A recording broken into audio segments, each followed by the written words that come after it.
complejo de este sistema, el sistema digestivo. Se dice que tiene más de 500 funciones. Aquí el Henry lo comprende en tres sistemas, dice. En primer lugar, el sistema bioquímico hepático, que es el responsable de casi toda la gran mayoría de actividades metabólicas del organismo, ¿no? Incluye en el hígado, ¿no? Proteínas, el metabolismo aeróbico, ¿no? Como por ejemplo el ciclo de Krebs, producción de energía, ¿no? La síntesis del glucógeno a partir de glucosa, también degradación del glucógeno. También vamos a ver el metabolismo de los aminoácidos, de los ácidos nucleicos, ¿no? Interconversión de aminoácidos, ácidos carboxílicos, ¿no? A través de las transaminasas, ¿no? O aminotransferasas, como digamos, ¿no? Aquí participa también la síntesis y el metabolismo de la lipoproteína, ¿no? El metabolismo de los xenobióticos. ¿Alguien sabe qué significa el xenobiótico? Fármacos, ¿no? O sea, el que le gusta tomar medicina, ahí se metaboliza, ¿no? Ahí en el hígado, ¿no? Más se daña el hígado, ¿no? Y en que aquí puede intervenir el sistema de activación citocromo P450. También acá en el hígado hay almacenamiento de hierro y vitaminas como A, D, B12, síntomas de hormonas, como ustedes vieron la clase pasada, el angiotensina. ¿Ya? El hígado es el único órgano donde se puede metabolizar el amoníaco diluido. ¿No me escuchan ustedes que encefalopatía hepática? ¿Por qué? Ese hígado está malogrado, está dañado. Entonces, ese amoníaco no se está metabolizando, no se está metabolizando, entonces no funciona este ciclo de urea. Y ese paciente posteriormente hace una encefalopatía hepática, ¿no? Por eso que esos pacientes hay que darle lactulosa para que ayude a eliminar estos elementos. Una de las principales proteínas que también se sintetiza en el hígado es la albúmina. La albúmina es una proteína muy importante, ¿no? Inclusive pacientes que tienen bajos niveles de albúmina y están enfermos, por más que le coloquen un montón de antibióticos, no va a ayudar a mejorar la salud. El segundo sistema importante que vamos a ver en el hígado es el sistema hepatobiliar, y que se ocupa del metabolismo de la bilirrubina, que vamos a ver más adelante,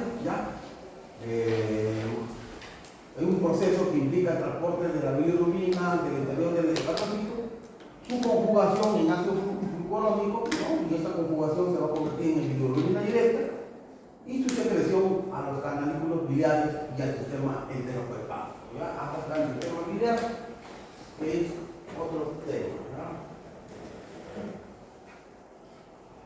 Y el otro es el sistema de defensa.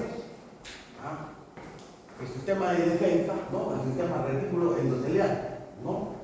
Tiene su nombre en el hígado, ¿no? Se llama retículo de Puffer, ¿no? Tiene su nombre, ¿no? Son una forma de macrófagos y que van a participar en el sistema inmunitario. En otras cosas, por ser un lugar importante de defensa contra la bacteria intestinal y el lugar principal de eliminación de complejos antígenos, anticuerpos y proteínas, ¿no? También van a participar en la degradación de la hemoglobina de los elementos muertos y que estos pues se van a convertir en bilirrubina, ¿no? En bilirrubina. Entonces miren, a manera global estoy hablando de los tres sistemas del hígado. Entonces, vamos a ver cuáles son, cuando piden en un paciente perfil hepático, ¿no? Queremos ver cómo está funcionando el hígado o cómo realmente si el paciente está enfermo, ¿no? Y estos son los 3, 4, 5, 6, 7, 8 parámetros que toman de los mismos, proteínas totales. En laboratorio lo llaman proteínas totales y fraccionadas, que incluyen la albúmina y la globulina, las aminotransferasas, ¿no? acá le llaman aspartato aminotransferasa, ACT o TGO, la alaminotransferasa, ALT o TGP, que es la más importante, ¿ya? Porque esta se encuentra siempre en unas enfermedades hepáticas, la fosfatasa alcalina, ¿ya? La GGT y las bilirrubinas, ¿no? Que se dividen en bilirrubinas totales, directa e indirecta, ¿no? La bilirrubina directa siempre tiene que ser el 20%, ¿no? Más o menos una proporción de la bilirrubina total, ¿ya? Entonces vamos a hablar de la clasificación de acuerdo a su función, ¿ya? Primero, las pruebas de capacidad de síntesis y transporte de aniones orgánicos. Por ejemplo, la albúmina, ¿ya? Albúmina. ¿Qué está haciendo? A ver. Está chateando, ya, aquel alumno que está chateando, yo lo boto de la clase, ¿ya? No sé que están en clase, ¿no? Todavía no es un cuaderno así, no es así como, no me doy cuenta, ¿no? Las pruebas de capacidad de síntesis y transporte de aniones. Por ejemplo, aquí la albúmina, ¿no? Pruebas de indicadores de necrosis hepatocelular, ¿no? Las transaminasas. Pruebas de indicadores de colestasis, por ejemplo, la GGT, la bilirrubina, ¿no? Y pruebas inmunológicas, por ejemplo, tenemos las globulinas, ¿no? Y las inmunoglobulinas, ¿no? A ver, ¿algo más está chatando por eso?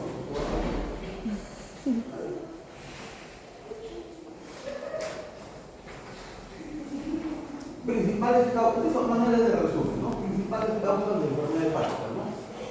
Cuando hay daño, ¿no? Necrosis celular, hay procesos agudos como las hepatitis, ¿no? Las hepatitis virales, tóxicas, alcohólicas, y las crónicas, como también hay hepatitis crónicas o las hepatitis autoinmunes. Cirrosis también está, ¿no?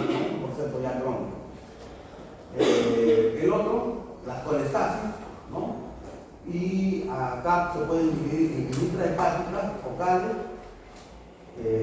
Acá en difusa podemos citar la inducida por fármacos, la cirrosis biliar primaria, y en las extrahepáticas tenemos los cálculos, los coledocolitiasis, la litiasis vesicular, los tumores, etc.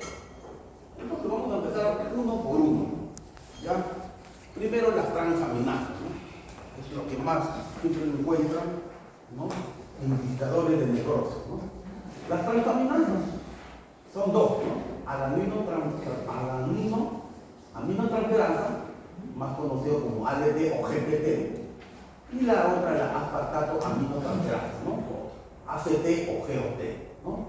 Son los indicadores más comunes, ¿no? Para medir la presencia si hay necrosis hepática, ¿no? Se encuentran en altas concentraciones en las células hepáticas, donde se van a catalizar las transferencias de los grupos amino para producir ácido clorhídrico, ¿no? y óxido acético, respectivamente utilizando la vitamina C como cofactor. Descripción más, vamos a ver acá. Entonces, en el hepatocito, cuando hay un daño, por ejemplo, el paciente alcohólico, lo más que hay, ¿no? Cuando se presenta daño a nivel de la membrana del celular del hepatocito, estas enzimas que se encuentran primero en el citoplasma pasan al plasma aumentando la concentración en la circulación. Entonces de ahí nosotros podemos ver que las transaminas se encuentran en aumento. Ahora, miren aquí, las transaminas son sensibles, pero poco específicas del daño hepatocito. ¿Cuál es la más específica? La ALT. ¿Ya? La ALT es la más específica.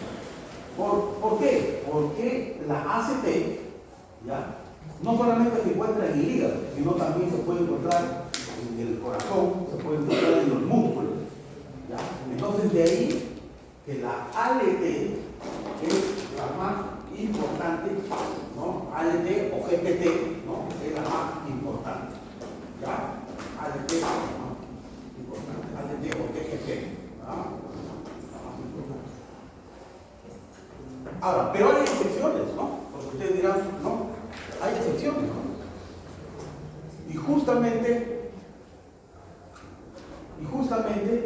¿no? Esta excepción se da cuando está inducida por el alcohol, ¿no? Dice aquí, los estudios sugieren que el alcohol induce al daño mitocondrial. Y lo que determina que la liberación de la ACT mitocondrial, que además de ser la forma predominantemente en los hepatocitos, tienen una vida media significativa más larga que la ACT y ALT extramitocondrial. ¿Cómo así?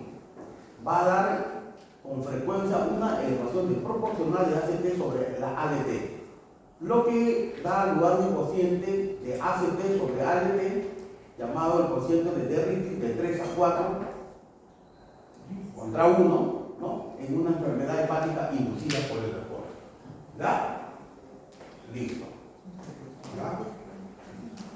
Ahora, ¿qué pasa en la lesión crónica? En la lesión crónica, por ejemplo, cirróticos, ¿no? En otros pacientes cirróticos, supuestamente, la ACT debe estar más elevada, ¿no es así? ¿No? La ALT más bien está más elevada que la ACT, ¿no?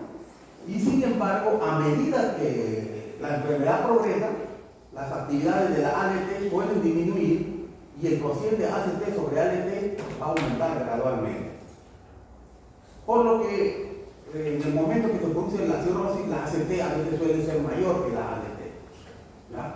Sin embargo, sigue avanzando la enfermedad y las concentraciones a veces ni siquiera están elevadas y puede ser más bien tan baja. ¿Por qué? Porque debido a que hay una destrucción ya masiva de tejidos hepáticos. Eso ya, 355, tenía empezado. Listo. Entonces ya hablamos de las transaminasas. ¿Ya? Las transaminasas tienen un valor más o menos de 30, 40 o 40, 50. ¿Ya? Dependiendo del laboratorio. ¿Ya? Otra. Pruebas indicadores de colestasis. ¿Saben qué significa colestasis? No. ¿Qué es colestasis? Ya, si tienen idea de eso, saben qué estoy hablando. La fosfatasa alcalina se va a encontrar en varios tejidos. Ya no solamente en el hígado, se encuentra, ojo, en el hueso. ¿Ya? Se encuentra en el riñón, se encuentra en el intestino, se encuentra en la placenta, ¿no? En una enfermedad hepática se puede aumentar hasta 10 veces, ¿no? Como por ejemplo la constitución biliar, en los procesos infecciosos o en presencia de MAG. ¿Ya? Esta enzima también se encuentra aumentada en el embarazo y también en otras enfermedades intestinales y en la cirrosis. ¿Ya? Otra prueba, el agente GT, ¿no?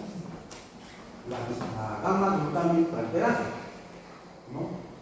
Su función es regular el transporte de los aminoácidos a través de las membranas celulares al catalizar la transferencia de un grupo glutamil a los aminoácidos mismos.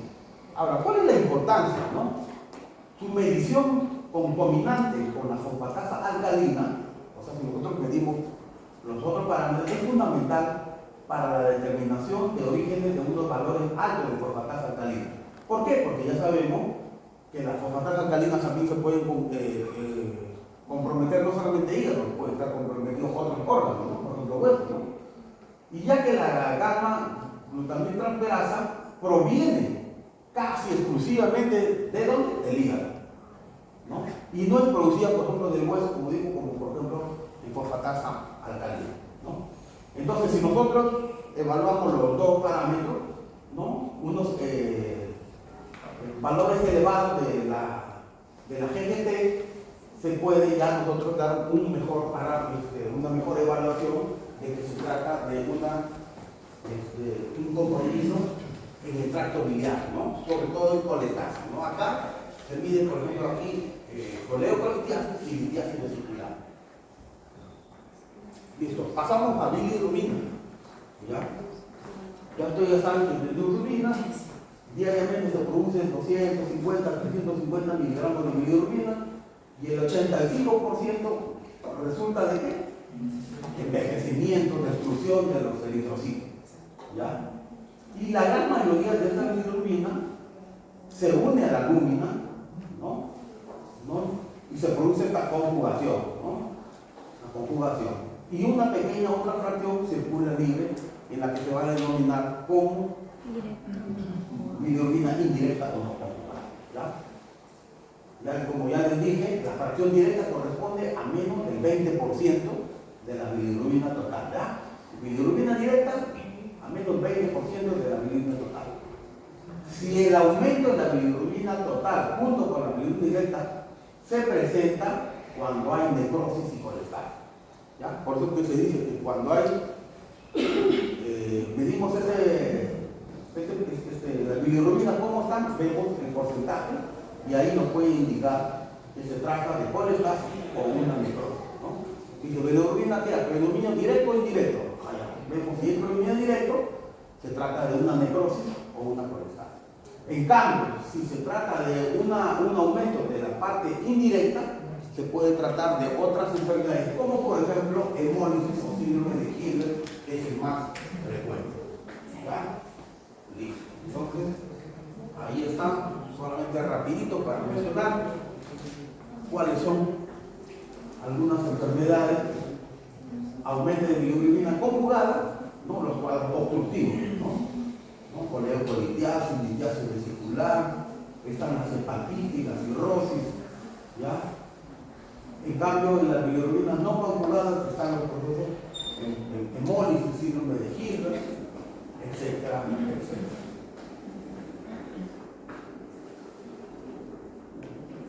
Ahora sí, pasamos a la albúmina, ¿ya? Proteínas totales y fraccionadas. Albúmina. Esta es la principal proteína producida en el hígado. Sin embargo, ojo, no se va a alterar solamente cuando hay daño hepático, ¿no? Sino, por ejemplo, cuando hay pérdida de proteína. Por ejemplo, ¿alguien sabe? ¿Pérdida de proteína? Cuando hay demasiada temporalidad. ¿Ah? Cuando hay demasiada temporalidad. Ya. ¿Otro? ¿La qué? Ya, muy bien. ¿Otro? ¿Ah? Síndrome nefrótico. Uf, orina sin espuma, ¿no? Entonces va a decir, oye, hay hemoglobina me está mal el hígado. No. Tienes que pararlo, pues, ¿no? Ahora, estado catabólico, como por ejemplo. A ver, la que para chateando, a ver, estado catabólico. ¿Ah? ¿Alguien sabe? Sexy, pues, por ejemplo. Ustedes van a ver un paciente que está muy sexy, le viene un perfil hepático, la luz, ¿verdad? Desnutrición, ya, eso sí. Ya usted lo ve, un paciente desnutrido, su albúmina tiene que darle ahí por la boca, ¿no? Proteínas de alto valor biológico, ¿no? Que contengan albúmina, ¿no?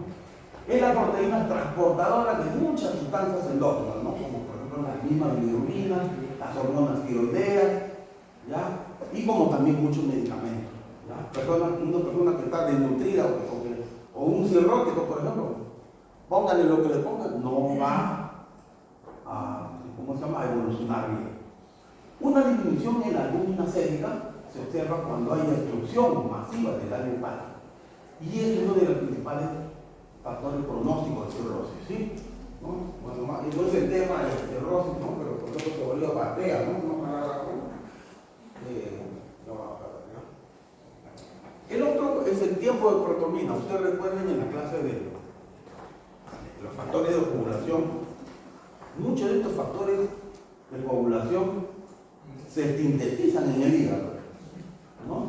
Se sintetizan en el hígado, ¿no? ¿Cuáles son estos factores? El 1, el 2, 5, 7 y el 10. Todos ellos se sintetizan en el hígado. Y doctor, ¿y cómo lo vemos? Ahí está, medimos el tiempo de protomina, ¿no? Por ello es la prueba de mayor utilidad para detectar anormalidades en la coagulación asociadas con daño hepático, ¿no?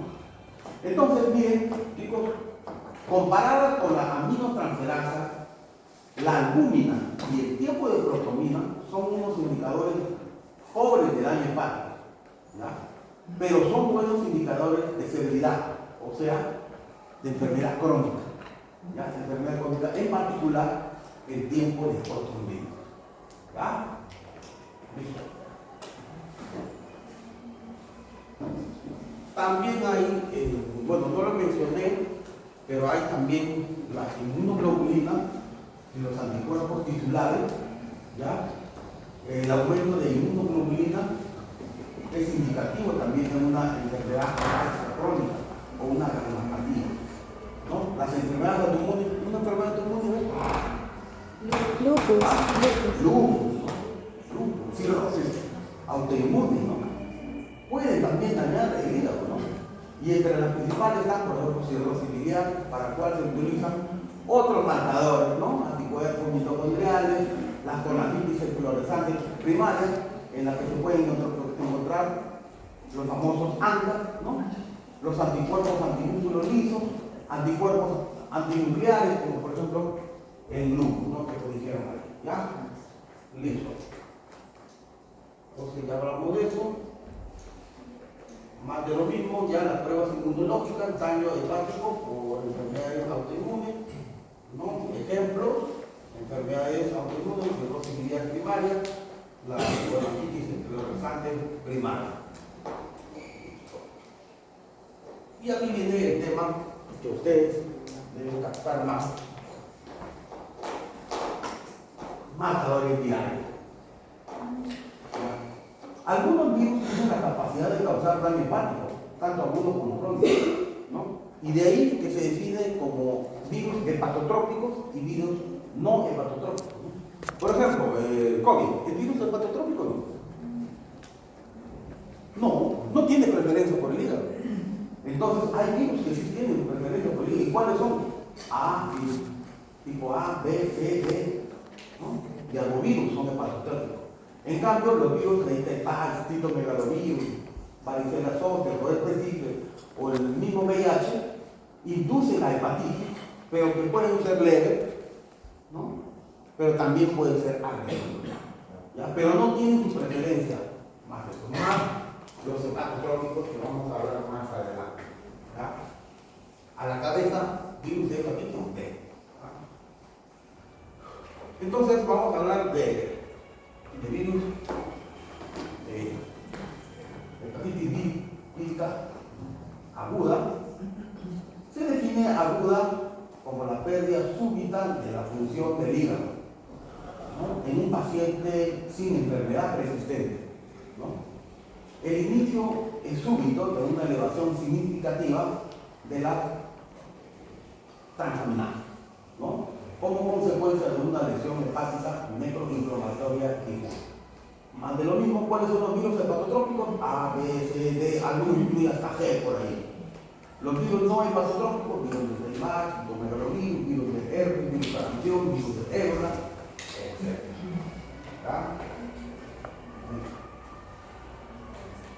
Entonces, ¿cómo vamos a enfocar? Oye, le dimos tenemos un paciente con sospecha de hepatitis, ¿no? A la cabeza, las transaminases, ¿no? Les dije yo que las transaminases tienen un valor más o menos de 30 a 40 o 40 a 50, ¿no? Dependiendo del TSO o TSP, ¿no?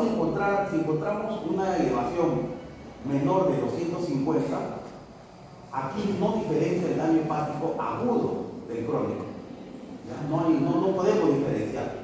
La causa más frecuente, ¿no? En países con alta prevalencia es, por ejemplo, la estatosis no alcohólica. ¿Saben qué significa eso?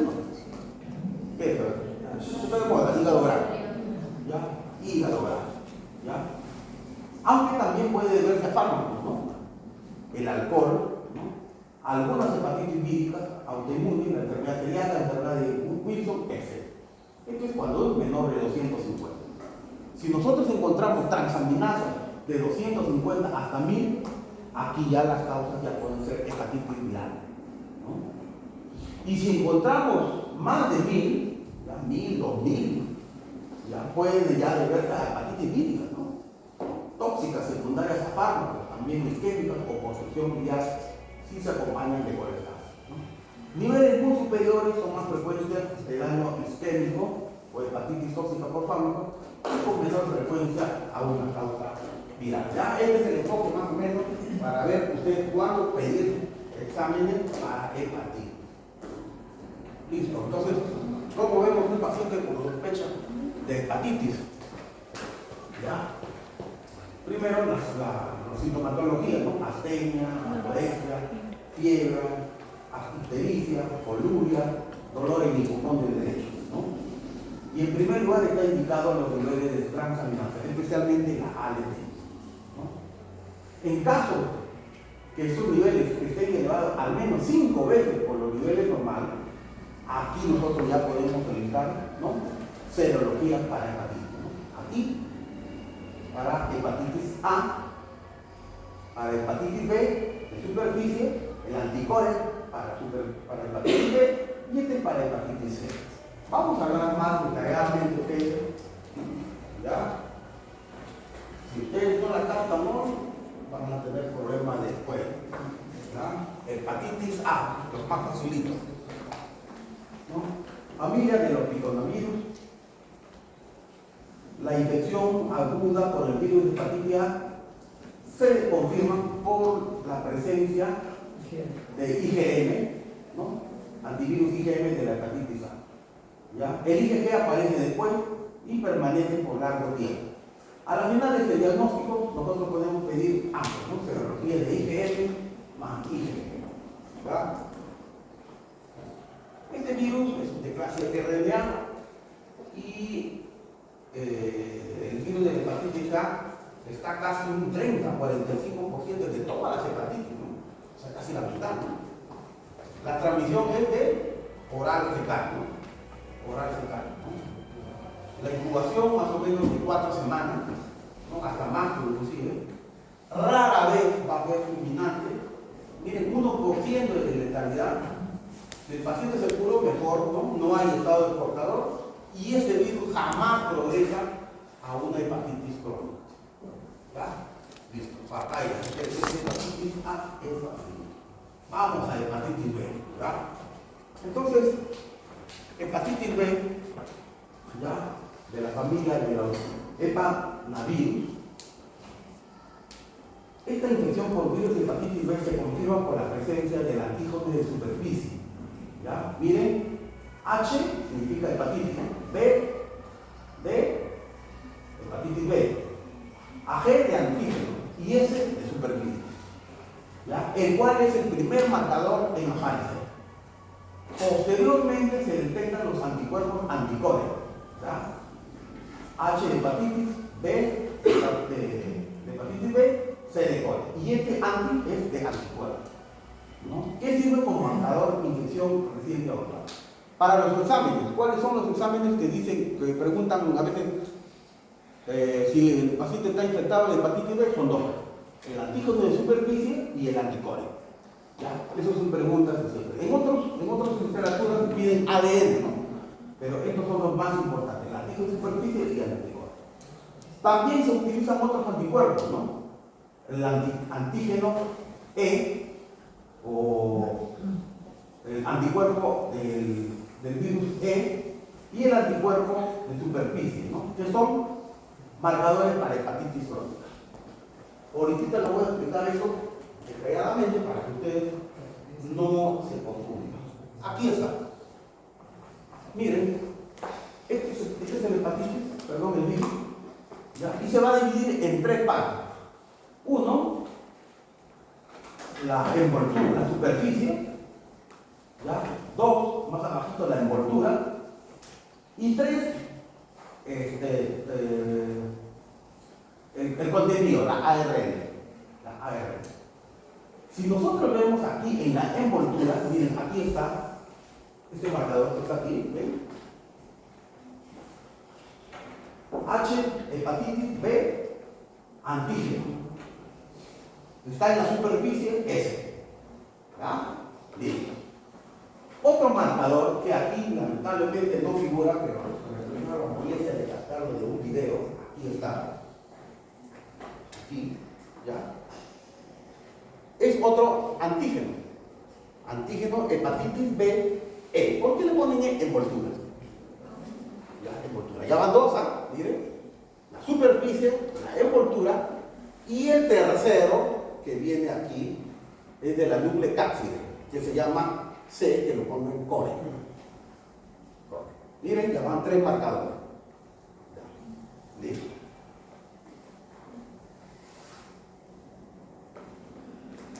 ¿Cómo interpretamos nosotros acá? Les dije que el primer marcador aparece en un paciente que se infecta por virus de hepatitis B es el que aparece, es el de superficie, ¿no? El antígeno de superficie. Detectable, dice 30, 60 días después de la infección. Y que puede ser agudo o crónico. O sea, si el paciente se cura, desaparece ese marcador. Y aparece su anticuerpo, que es este segundo que está acá. Anticuerpos contra el antígeno de superficie, ¿no? Y esto que proporciona ¿qué? Inmunidad, supuestamente seguro. Pero si el paciente no tiene este anticuerpo y sigue con esta hepatitis, este antígeno, significa que el paciente tiene una enfermedad crónica. ¿Ah? Dos, tenemos lo que les dije, el core, ¿no? El antígeno core, que lamentablemente no tiene poca importancia, ¿no? Detectable en sangre únicamente como componente interno de los riñones, ¿ya? Pero sí el anticuerpo contra ese antígeno sí es importante, ¿no? Se desarrolla la infección aguda y persiste unos 6 meses, ¿ya? Estos anticuerpos son dos, ¿ya? Acá figura la IgM. IgM cuando la infección es aguda y la otra porción IgG cuando ya es crónica, ya es crónica o ya el proceso ya pasó, ¿ya? Ahora, aquí viene otro marcador, otro antígeno. ¿Se acuerdan que de la palabra en envoltura? ¿Ya? Este antígeno es importante, ¿por qué? Porque si el paciente tiene este antígeno, es porque el virus se está replicando. Hay replicación. Si no tiene este virus, no significa que no está infectado, simplemente no se está replicando. ¿Ya? Simplemente no se está replicando. Pero si tiene títulos altos es porque se está replicando. Posteriormente, ya aparece su anticuerpo, ¿no? Anticuerpo frente a este antígeno, ¿ya? Y se va a correlacionar, cuando aparecen estos anticuerpos, ¿qué se correlaciona? La disminución de esta replicación y la intensidad. ¿Ya? ¿Me entendieron? ¿Me captan? Listo. Vamos con dibujitos, como así, ¿ya? Se infecta. Las primeras semanas no aparece por si acaso, inclusive a veces está sintomático, ¿no? Aparece el ADN, ¿ya? Este es un proceso agudo, ¿ya? Proceso agudo.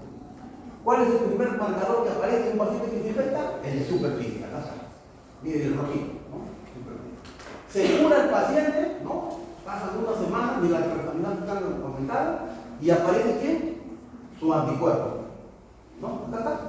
Su anticuerpo. ¿Ya? Su anticuerpo. Otro anticuerpo que aparece otro antígeno que aparece es el E, ¿no? El E, ¿no? Que indica replicación, ¿no? Y si se termina de replicar, o sea, pasa el proceso agudo, ya aparecen sus anticuerpos, que ven acá. ¿Ya? Y el otro más importante son los anticuerpos anticores, ¿no? Anticores, ¿no?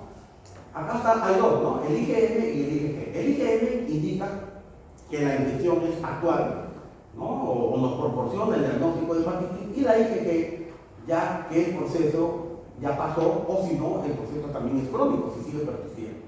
¿Ya? Listo. Esto es en una infección aguda, ¿no? Supuestamente el paciente hasta aquí se sanó.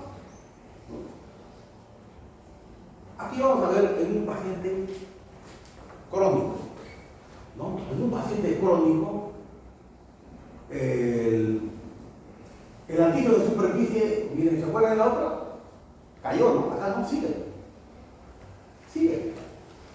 Entonces, en un paciente con infección crónica pasan los meses y sigue presente el antígeno de superficie. El virus de la replicación sigue persistiendo. ¿Ya?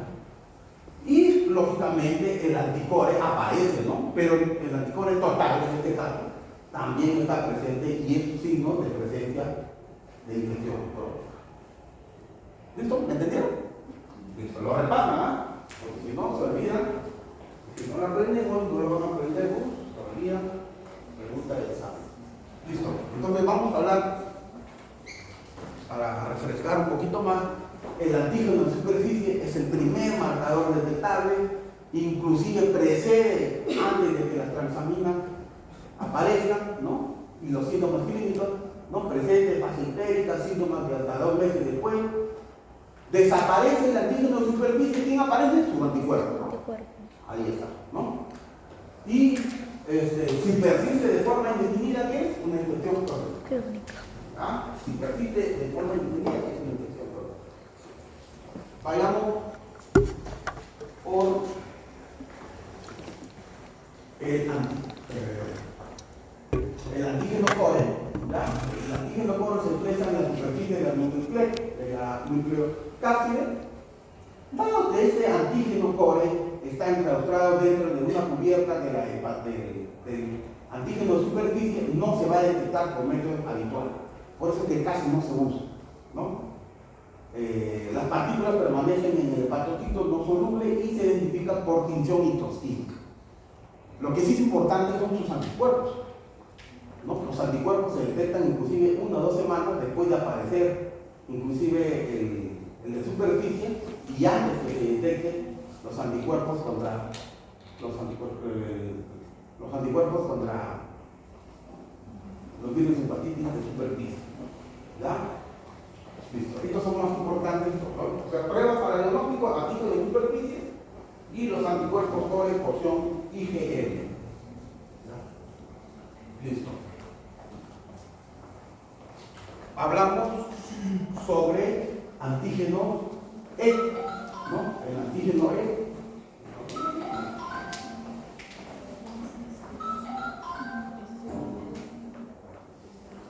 El antígeno E, ¿ya? ¿Qué indica? Replicación, ¿no? Indica replicación, proteína soluble en la nucleocápside, perdón, ¿ya? Marcador cualitativo detectablemente fácilmente, indica multiplicación del virus y grado de infectividad, ¿no? Si desaparece es porque ya apareció su anticuerpo, ¿no? Y ahí indica una mejoría clínica y resolución. Persistente más de 3 meses, ¿no? Si persiste, es que hay una infección crónica y la multiplicación persiste, ¿no? Persiste. ¿Ya? Entonces, algo más para seguir interpretando, ¿ya? Si nosotros encontramos un paciente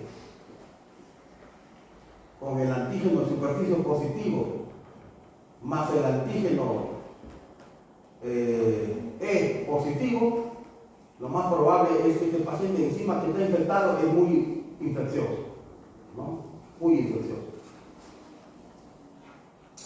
El virus el antígeno de E, su desaparición, ¿no? Si este virus indica infectividad, su desaparición que indica resolución de la infección, ¿no?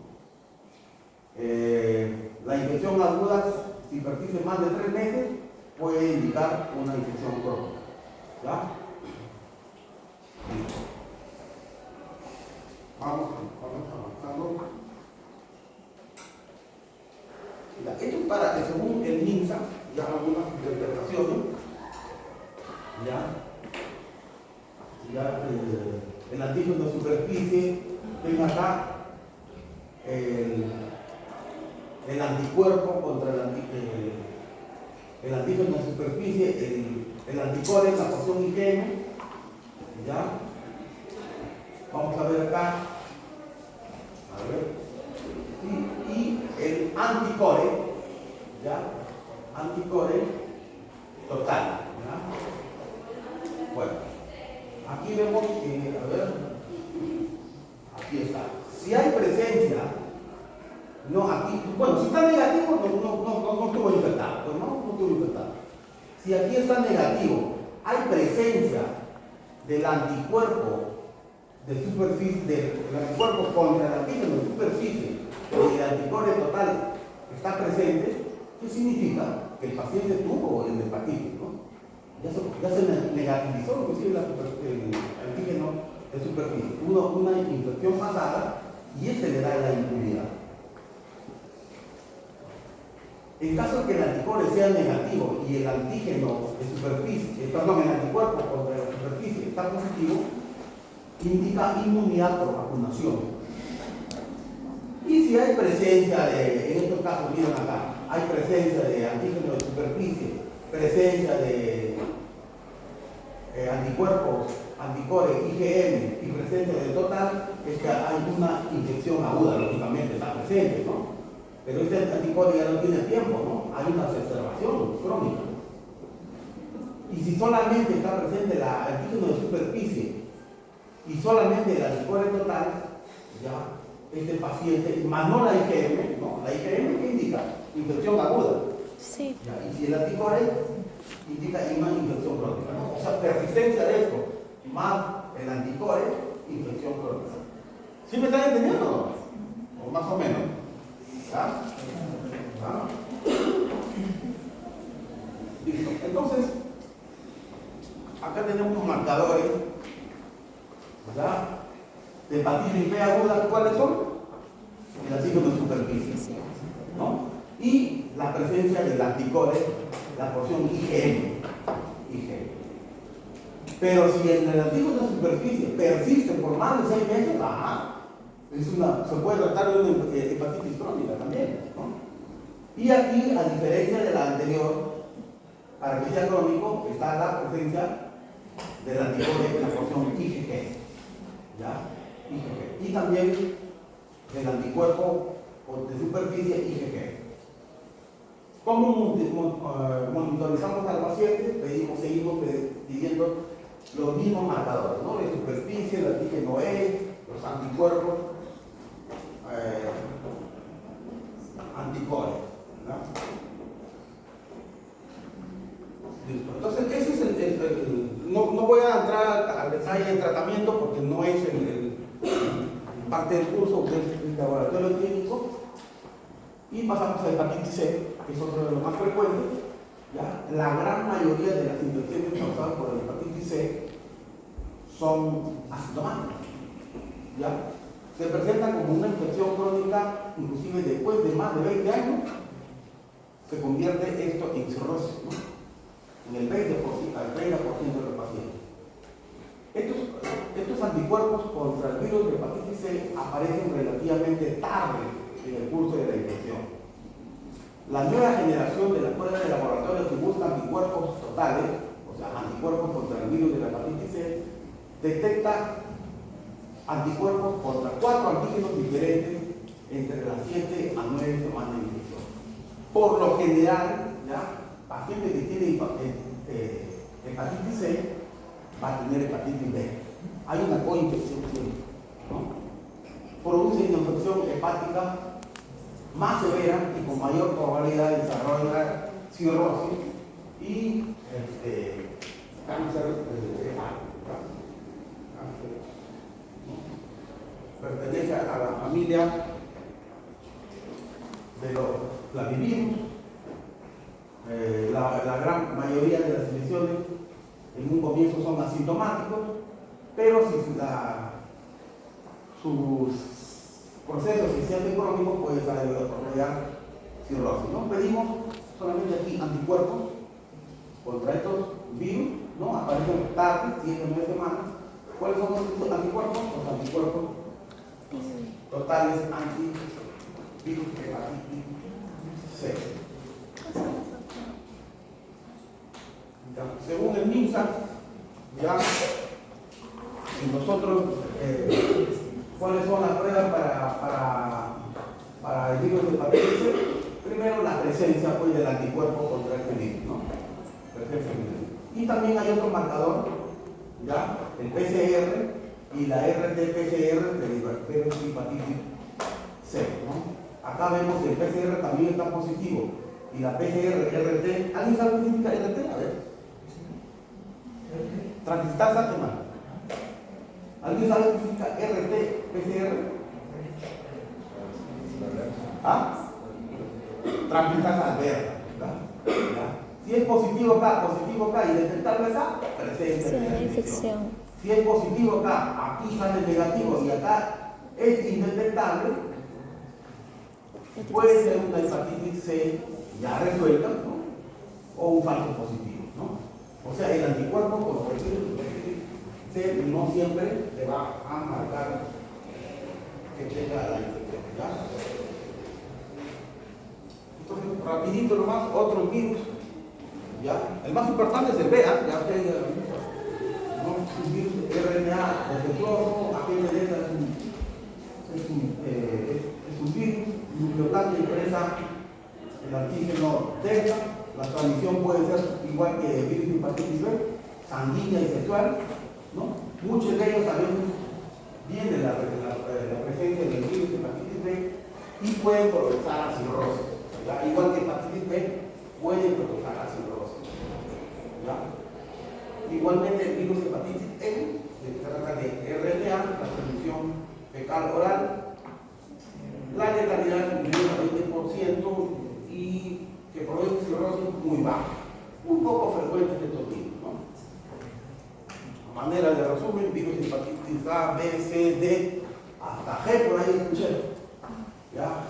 Miren acá los géneros, los tamaños, virus de hepatitis A, el ácido nucleico, RNA, virus de hepatitis B, miren, DNA.